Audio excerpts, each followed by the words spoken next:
Dön gel geriye Mehdi bu gözler seni gözler. Yollardan koyup getdi gün izler seni gözler. Senden utanıp gizlenecek eğri gezenler, ama ne kadar var ise düzler seni gözler.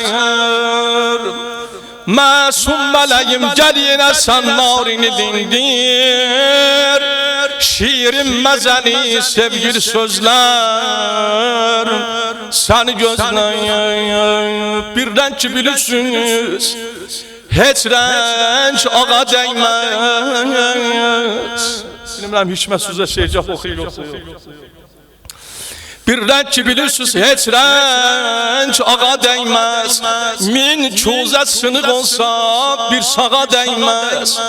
Alem boyu gel bostan olan meyvesiz olsa, bir meyve veren hırda safani bağa değmez.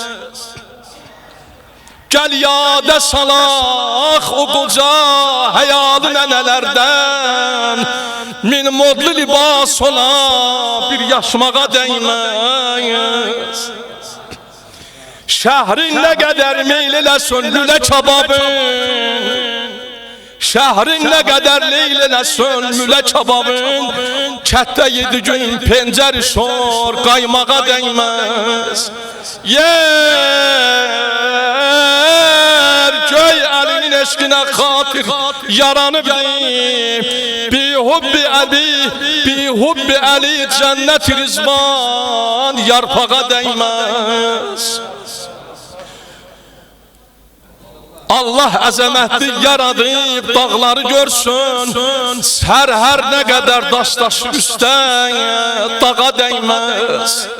Servet ne kadar çok olsa onda bilersen, servet ne kadar çok ola onda bilersen, bir dene Allah'ın göyden yağdığı yağmağa değmez. Kurtar gazelin fezini şair, sonra seslen.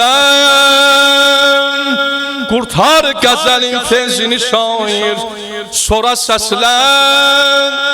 Cennette imam zamansız bir ovuz torpağa değmez.